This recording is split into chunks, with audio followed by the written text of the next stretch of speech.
Looking back, I can pinpoint the exact moment my marriage died. Not the funeral, not the burial, but the actual moment the heart stopped beating. It wasn't dramatic. No screaming, no throwing plates, no discovering texts from another man. It was quieter than that. Deadlier, too. My name is Brian Carlson. I'm 48 years old, and for the past 17 years, I've made a living helping companies merge, split, and restructure. I analyze assets, assess liabilities, and determine fair value. I'm good at it because I understand something fundamental. Most things fall apart long before anyone admits it. The paperwork just makes it official. I should have applied that wisdom to my own life. Courtney and I have been married for 15 years. She brought Madison into the relationship, her daughter from her first marriage to Greg Hamilton. Madison was 5 when we met, 20 now, and finishing her junior year at Northwestern. Smart kid. Kind, too. For years, I thought maybe that's what kept us together. Me being the stable father figure she never had. Courtney appreciating the structure I provided. I was wrong. The night it ended, I came home around 7:30. Normal Tuesday. I'd closed a deal that afternoon. A clean acquisition worth $42 million. I felt good. Loose. I wanted to share that with my wife. Maybe crack open a decent bottle of wine. Sit on the back deck we'd refinished together 3 summers ago. Courtney was in the living room, scrolling through her phone. The TV played something she wasn't watching. I walked over, arms open for our usual evening hug. Nothing grand, just that small daily gesture that says I'm home. I'm here, I'm yours. She stepped back. Not a flinch, not a stumble. A deliberate, measured step backward like I tried to hand her something contaminated. Don't touch me, Courtney said, her voice flat and administrative. I'm not playing wife tonight. The words hung there, sterile and final. Not a complaint, not even an insult, just a job description she was clocking out of. I stopped moving. My arms were still half raised, frozen in the space where she should have been. For maybe 3 seconds, I just stared at her, waiting for the punchline, the clarification, the just kidding, bad day at work. None came. Perfect, I said quietly. My hands dropped to my sides. You never will be again. Her eyes widened slightly. Just a flicker of confusion, like she'd expected a different script. An argument. Maybe. Pleading.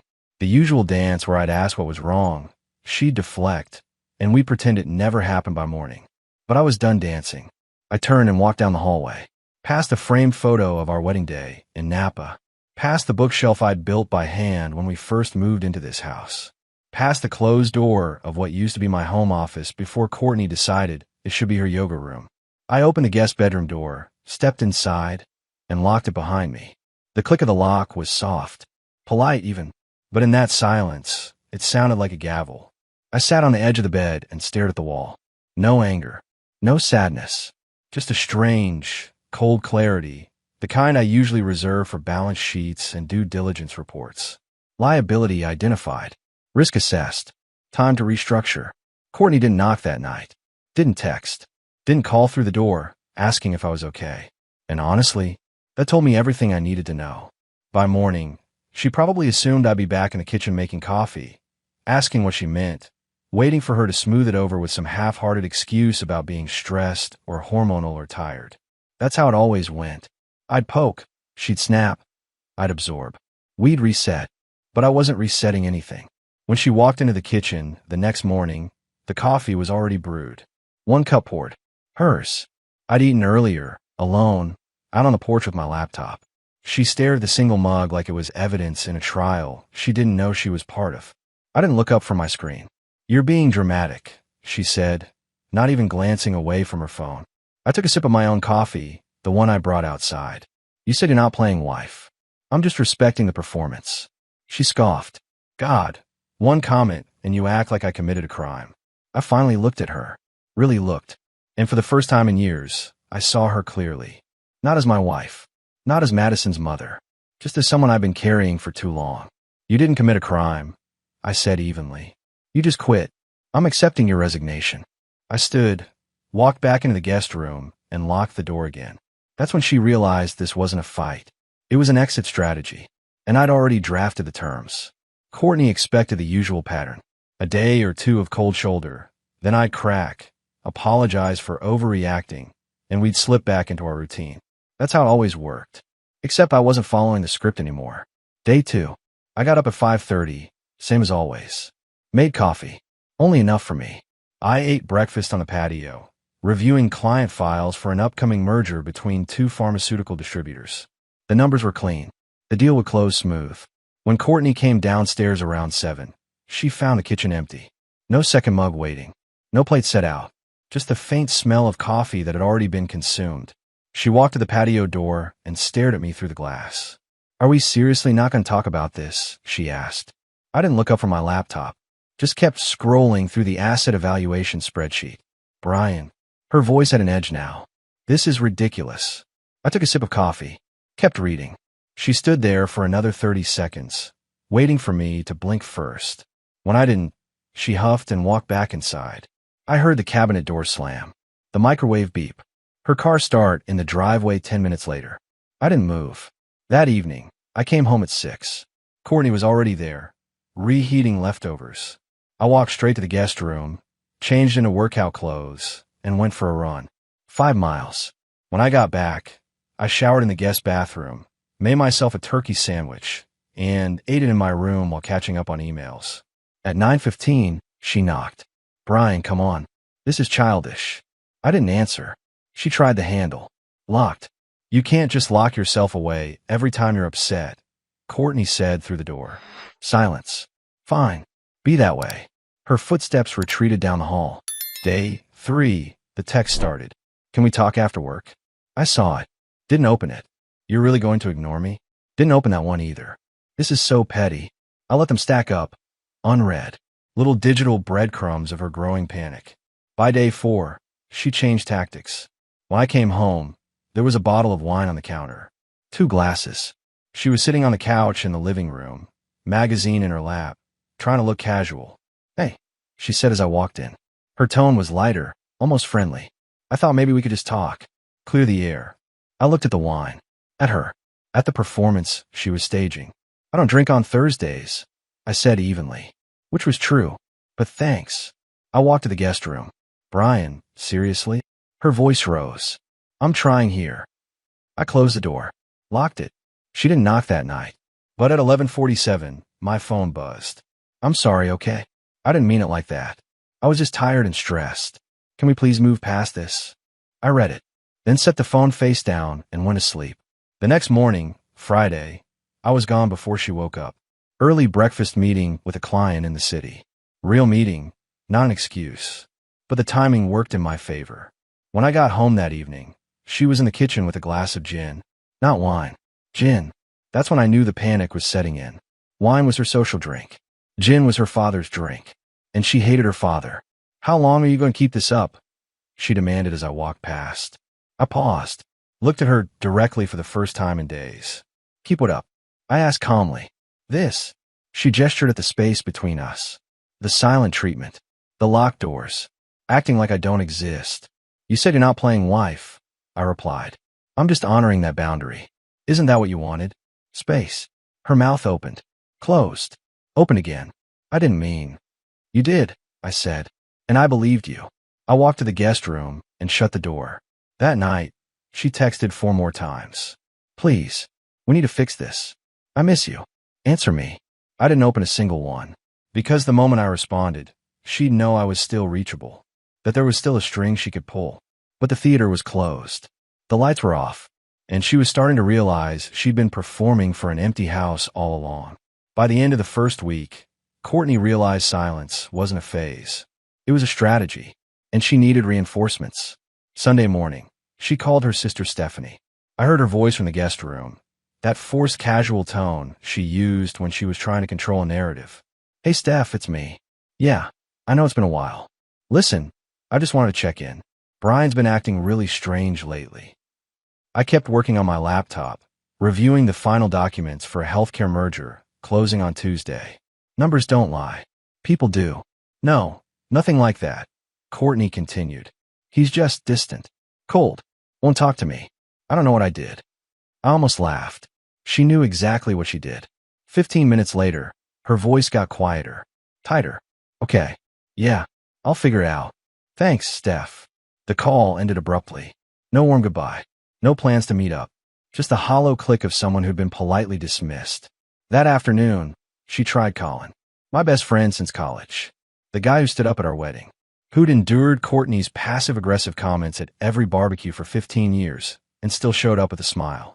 I was in the garage, organizing my tools, moving things I'd need, leaving behind what I didn't. Through the open window, I heard her voice. Hey Colin, it's Courtney. Is Brian okay? He's been really off this week. Pause. Oh, he told you we're having issues. Longer pause. Her voice tightened. I see. Well, if you talk to him, can you tell him to call me? Colin's response must have been short, because 5 seconds later she said, right. Okay. Thanks. Click. I continued sorting. Wrenches on the left. Screwdrivers on the right. Everything categorized. Everything accounted for. Monday, she got desperate. She called my barber. Pat's been cutting my hair for 12 years. Old school Italian guy who runs a two-chair shop downtown. The kind of place where men go to think, not talk. I found out about the call later that afternoon when I stopped in for my usual trim. Your wife called, Pat said, kept snapping around my shoulders. I know. Want to know if you'd mentioned anything weird lately. He made air quotes with his scissors. What did you tell her? That you want it short on the sides. Neat on top. Same as always. Pat grinned in the mirror. That wasn't what she meant, but it was all she's getting from me. I nodded. Appreciate that. You doing all right? He asked, clippers buzzing to life. Better than I've been in years. That night, Courtney was waiting in the living room when I got home. Arms crossed. Face tight. You turned everyone against me, she said. I set my keys on the counter. I didn't turn anyone. I just stopped carrying you. What's that supposed to mean? It means people like me for me, I said. Not because I was your husband. You're just figuring that out now. Her jaw clenched. So this is about ego. About proving you're better than me. No, I said calmly. This is about me finally believing I deserve better than someone who treats marriage like a part-time job. I walked to the guest room. She didn't follow. But later that night, I noticed something. Small things around the house. The wedding album on the dining table. A framed photo of us in nap on the kitchen counter. An old anniversary card I'd written her, propped against the toaster. Breadcrumbs. Reminders. Little emotional landmines designed to make me nostalgic, guilty, soft. I left them exactly where she placed them. Didn't touch a single one. Because nostalgia is just a prettier word for denial. And I was done living in the past. Saturday morning. 8:12 a.m., Courtney shot upright in bed, phone glowing in her hand. I was already awake in the guest room, going through emails. The notification was simple. Blue icon. Familiar bank logo. Subject line. Joint checking account. Closure confirmation. I heard her footsteps hit the hallway 30 seconds later. Fast. Angry. She didn't knock. Just tried the handle. Still locked. Brian. Her voice was sharp. Open this door. Now. I took a sip of coffee. Waited. You closed the account? She was shouting now. You emptied it. I opened the door. She stood there, phone clutched like evidence, hair a mess, still in her pajamas. I restructured our finances, I said calmly. The joint account was closed. Funds were transferred to a new account under my name. You're no longer an authorized user. Her face went pale. You can't do that.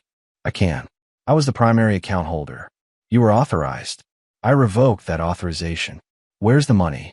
Somewhere you don't have access to. That's my money too. I corrected. Now it's mine. Legally. She stared at me like I'd just spoken a foreign language. What about bills? The mortgage? Insurance? All transferred to your name, I said. Electric, water, gas, car insurance, phone plan, streaming services. Everything. You're the primary account holder now. Congratulations. I don't even know the passwords. You should probably reset them then. This is insane, she yelled. You're doing this just to punish me. No, I said evenly. I'm doing this because you said you're not playing wife. So I'm not playing husband. That includes financial management. You wanted independence? Here it is. I closed the door. She pounded on it. Brian, this isn't fair. Life rarely is. I called through the wood. But it's legal. Check with a lawyer if you want. Her footsteps retreated. I heard her in the kitchen, laptop clicking open, frantically trying to access accounts she'd never paid attention to. Bills she'd never seen. Passwords she'd never needed because I'd always handled everything. The utilities. The subscriptions. The car payments. The insurance premiums. The property taxes. I'd built the infrastructure, maintained it, paid for it, and she'd lived in it without a second thought, like electricity and water just magically appeared because the universe owed her comfort. Now she was learning what it cost to run a life. By afternoon, she'd managed to access 2 accounts. The rest were locked behind two-factor authentication routed to my email. She called me. I didn't answer. She texted, "This is financial abuse." I replied, "No, this is financial equality. Welcome to adulthood." That evening, I came home to find her on the couch, surrounded by papers, bills, statements, spreadsheets she'd printed but clearly didn't understand. She looked up at me, exhausted. "I can't do all this," she said quietly. "You'll figure it out," I said, "or you'll hire someone. Either way, it's not my problem anymore. Brian, please. I'm sorry. Can we just reset? Go back to normal?" I looked at her, really looked, and I saw someone who wasn't sorry for what she'd said. She was sorry for what it cost her. "There is no normal," I said. "There's just what happens next." I walked to the guest room, locked the door, and went back to reviewing contracts. Outside, the wind picked up. The house settled, and for the first time in 15 years, it didn't feel like home. It felt like a property I was divesting from. Clean, methodical, final. The call came on a Tuesday afternoon. I was in a conference room downtown, finalizing terms for a tech acquisition. My phone buzzed. "Madison." I excused myself and stepped into the hallway. "Hey, Maddie. Everything okay? Can we meet?" Her voice was tight, controlled. "Just you and me. Coffee or something?" "Of course." "When?" "Today. After your work." I checked my watch. 3:30. "I can do 5. The usual place." "Yeah. Thanks, Brian." She hung up before I could ask what this was about. At 5, I walked into the cafe near her campus. Madison was already there, nursing an iced latte, laptop closed in front of her. She looked tired, stressed. When she saw me, she tried to smile, but it didn't reach her eyes. I sat down across from her. "What's going on?" She took a breath. "Mom called me last night. 3 times. Then texted me like 15 times. I waited. She wanted me to talk to you. To convince you to, I don't know. Come back. Stop ignoring her." She was crying. Madison looked down at her cup. I've never heard her cry like that. "What did you tell her?" I asked quietly. "I told her I'd talk to you." She paused. "But honestly, Brian, I don't even know what to say. She won't tell me what happened. Just that you're being cruel and punishing her for no reason." I leaned back in my chair. "Did she tell you what she said to me?" "No. She just said she made one comment, and you freaked out." I nodded slowly, pulled out my phone, opened my voice memo app. I'd started recording our conversations 2 weeks ago. Not for court. For clarity. For moments like this. I found a file from that night. Hit play. Courtney's voice came through, clear and cold. "Don't touch me. I'm not playing wife tonight." Then mine. "Perfect. You never will be again." Madison's face went still. She stared at the phone like it had just shown her something obscene. I stopped the recording. That's what she said. When I tried to hug her, like I always did. Madison sat back, eyes wide. She said that, word for word. She was quiet for a long moment. Then she looked up at me, and I saw something shift in her expression. Not anger, understanding. "Brian," she said carefully, "I need to tell you something." I waited. "Last year, Mom told me she thought you were settling. That you stayed with her because it was comfortable, not because you loved her. She said you weren't ambitious enough. That you'd never really be successful." My jaw tightened. "She said that to you?" "Yeah, multiple times. She'd compare you to her friends' husbands. Their houses. Their jobs. She made it sound like you were some kind of, I don't know, charity case." I felt something cold settle in my chest. Not surprise. Confirmation. "Maddie, I need you to know something," I said. "I love you like you're my own daughter. I have since you were 5 years old. None of this changes that." Her eyes filled with tears. "I know. And honestly, you've been more of a father to me than Greg ever was. Your mom and I are done," I said quietly. "But you and I aren't. That's separate. Understand?" She nodded, wiping her eyes. "Can I ask you something? Anything. Do you have a plan? Like, are you leaving? Divorcing her?" "Yes." She absorbed that, then nodded. "Good." I blinked. "Good. Brian, I've watched you take care of her for 15 years. Pay for everything. Fix everything. Handle everything. And she's never once said thank you. Not really. I see it. I've always seen it. Maddie, I'm not picking sides, she said. But if I were, I'd pick you.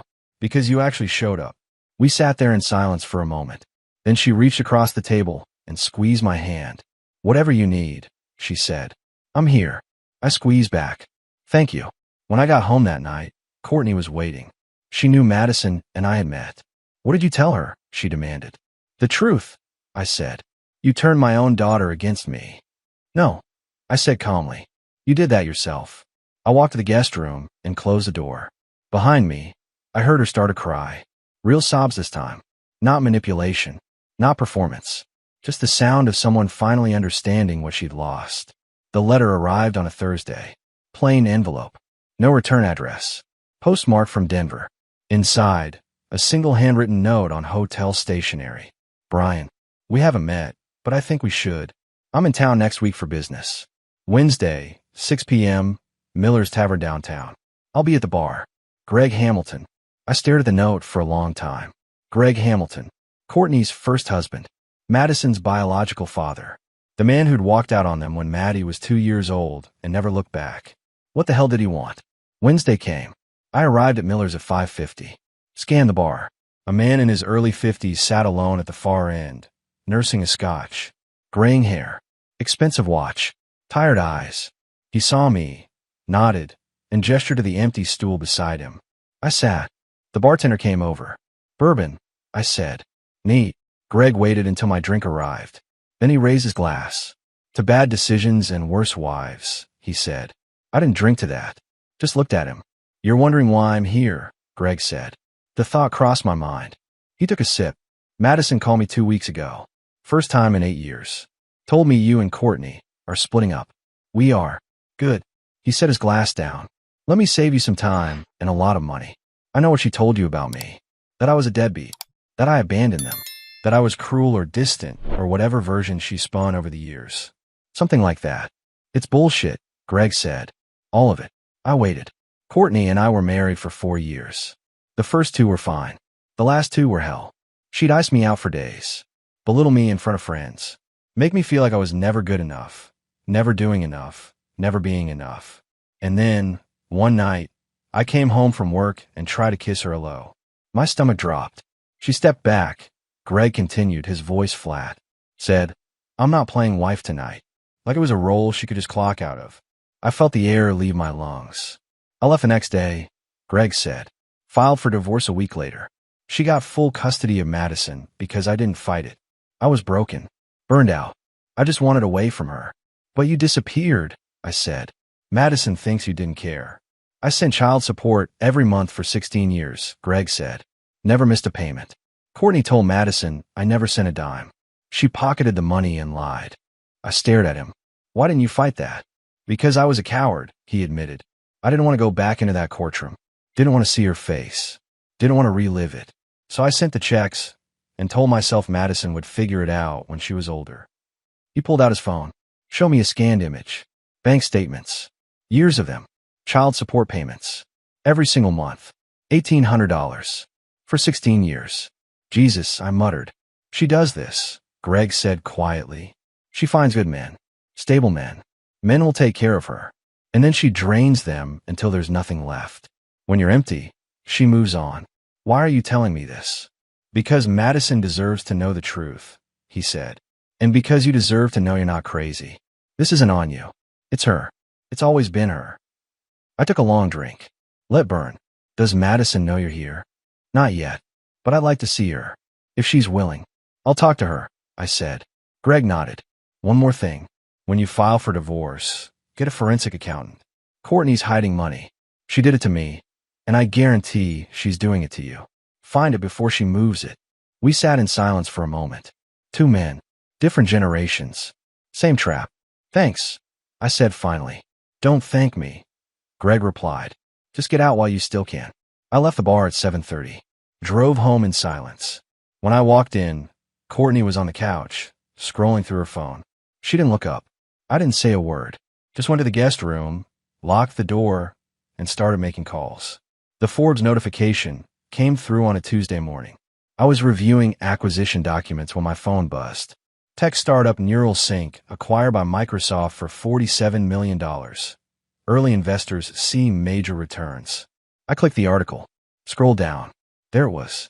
My name. Listed among the early-stage investors who'd backed the company 7 years ago.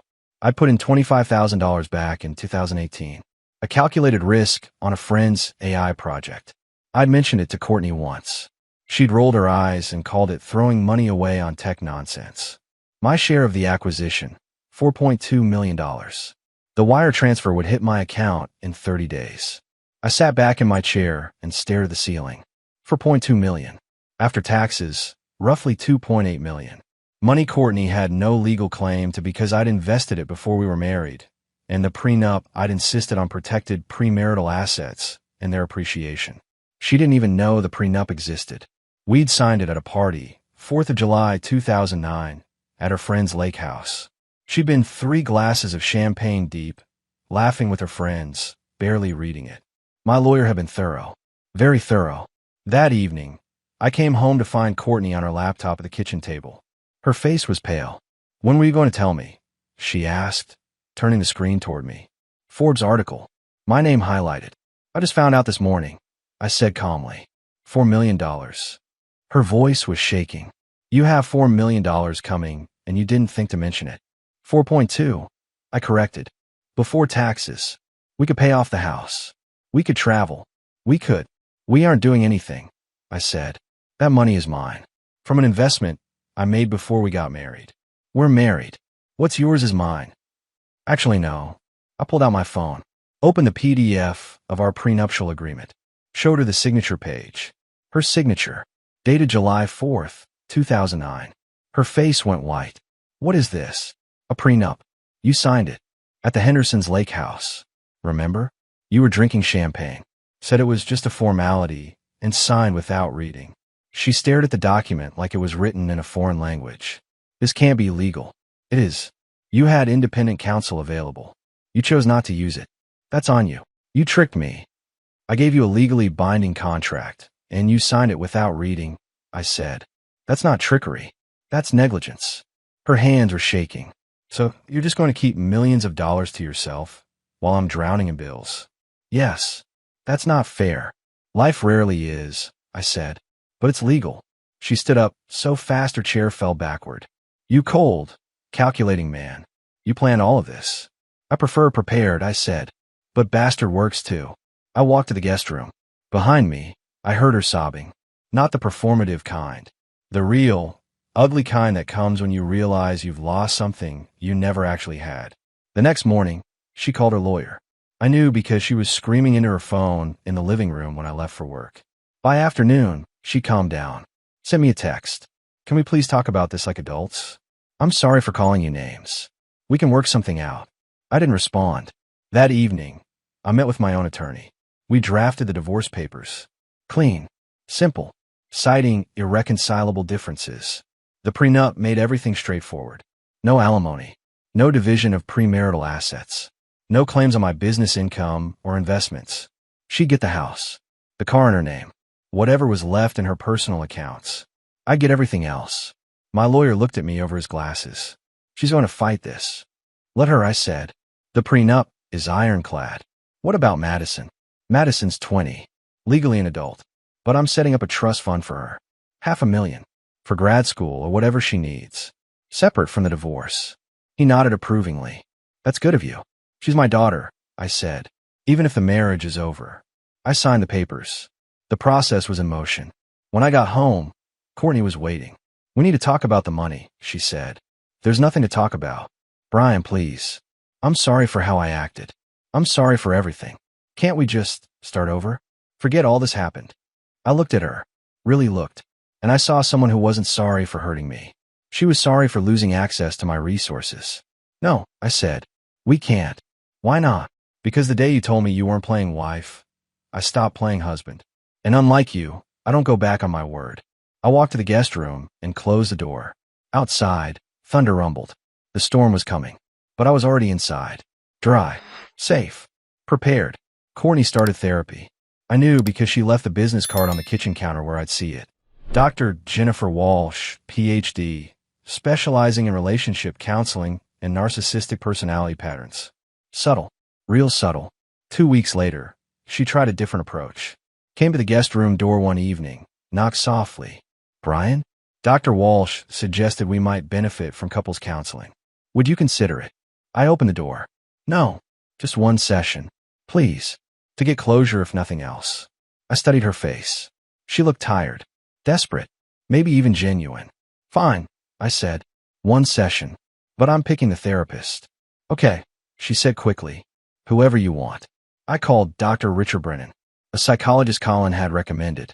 Someone who specialized in high-conflict divorces and didn't tolerate manipulation. The session was scheduled for Thursday at 4. We sat in Dr. Brennan's office, on opposite ends of a long couch. He was a man in his 60s, gray beard, calm eyes. He looked at both of us, and then focused on Courtney. "Why don't you start?" he said. "Tell me what brought you here." Courtney launched into her version. How I'd become distant. Cold. How I'd locked myself away over one comment, and refused to communicate. How I was financially punishing her. How she just wanted her husband back. Dr. Brennan listened. Took notes. Then turned to me. "Your perspective?" I pulled out my phone. Played the recording. Courtney's voice filled the room. "Don't touch me. I'm not playing wife tonight. Mine. Perfect. You never will be again." Dr. Brennan's expression didn't change. He just nodded. "And how did that make you feel, Brian?" "Relieved," I said. She finally said out loud what she'd been communicating for years. That our marriage was a performance she was tired of. "That's not what I meant," Courtney said. Dr. Brennan held up a hand. "Mrs. Carlson, let him finish." "I'm done," I said. "That's all I need to say." Dr. Brennan turned to Courtney. "Do you love your husband?" She blinked. "Of course I do." "What?" Silence. "Mrs. Carlson, can you tell me why you love your husband? Specifically." She opened her mouth. Closed it. Started again. "He's stable. He provides. He takes care of things. Those are functions," Dr. Brennan said gently. "Not feelings. Do you love him as a person, or do you love what he does for you?" Her face went red. "That's not fair. It's a simple question." She looked at me, then at the doctor, then down at her hands. "I don't know," she whispered. Dr. Brennan turned to me. "Brian, do you love your wife?" "I did," I said. "For a long time. But love isn't enough when the other person sees you as an employee, not a partner." He nodded, made another note, then looked at Courtney. "Mrs. Carlson, I'm going to be direct with you. What you're describing isn't a marriage in crisis. It's a contract dispute. You're upset because the terms have changed and you didn't authorize it. But your husband has every right to renegotiate or terminate a relationship where he feels undervalued." "So you're taking a side?" she said. "I'm not taking sides," Dr. Brennan replied. "I'm telling you the truth. And the truth is, you've treated your husband like a service provider. Now he's resigned. You can't force someone to keep working for you, especially when you've made it clear you don't appreciate the work." Courtney stood up. "This is ridiculous. You're both ganging up on me." "Mrs. Carlson." "No, I'm done." She grabbed her purse and walked out. The door slammed. Dr. Brennan looked at me. "You okay?" "Yeah," I said. "Better than I've been in years." "That prenup you mentioned, it's solid. Ironclad." "Good. Because she's going to try every angle to break it. Don't engage. Don't negotiate. Just execute. That's the plan." He stood, shook my hand. "You're doing the right thing. Hardest part is over." I left his office and walked to my car. The sun was setting. The air was cool. Clear. For the first time in months, I felt like I could breathe. The invitation arrived in heavy cardstock. Gold lettering. The annual Thornhill Foundation Gala. The event Courtney and I had attended together for 12 years straight. This year, I was going alone. I arrived at 7:15. The Grand Bellamy Hotel ballroom. Chandeliers glittering like frozen stars. String quartet, playing something classical and forgettable. I wore a new suit. Navy. Tailored. Sharp. I felt different. Lighter. Like I'd finally stopped carrying someone else's weight. Colin met me near the bar. "Looking good, man. How you holding up?" "Better than expected," I said. "Courtney coming?" "Probably. She never misses this thing." "You ready for that?" I smiled. "Yeah, I am." At 7:40, she arrived. Black dress. High slit. Hair perfectly styled. She scanned the room, and when her eyes found me, they widened. I was standing with a group of investors I'd met through the NeuralSync deal. Successful people. Sharp people. And next to me, Dr. Sarah Torres. A venture capitalist I'd known for years. Brilliant, elegant, and tonight, my plus one. Not romantic. Not yet. But the possibility hung in the air like expensive perfume. Courtney started walking toward us. Sarah noticed. That her? Sarah asked quietly. Yeah. Want me to run interference? No need, I said. She can't touch me anymore. Courtney reached our circle. Forced smile in place. Brian, she said. I didn't know you were coming. Why wouldn't I? I said calmly. I've been a donor for 8 years. Her eyes flicked to Sarah. Back to me. I thought maybe we could talk. After. There's nothing to talk about, I said. The divorce papers were filed yesterday. You'll be served Monday. Her face went pale. You filed? Yes. Without even telling me. You got the same courtesy you gave our marriage, I said. None. People around us had gone quiet. Not obvious. Just that subtle shift when important conversations happen in public spaces. Courtney's voice dropped. Brian, please. Not here. Then leave, I said. Because I'm staying. She stood there for another beat. Then turned and walked toward the exit. Her heels clicked on marble. The sound got quieter. Then disappeared. Sarah looked at me. You okay? Yeah, I said. I really am. The rest of the evening was smooth. I networked. Laughed. Made plans for future investments. Around 9:30, I stepped outside for air. Madison was waiting by the fountain. She'd driven down from Northwestern. Hey, she said. Mom called me. She's pretty upset. I know. She said you embarrassed her in there. I told her the truth, I said. That's all. Madison nodded. Good. She needed to hear it. She paused. I met Greg last week. He told me about the child support. About everything. How do you feel about that? Angry, she said. But not at him. At her. For lying to me my whole life. I pulled her into a hug. You're going to be okay, Maddie. I know, she said. Because I have you.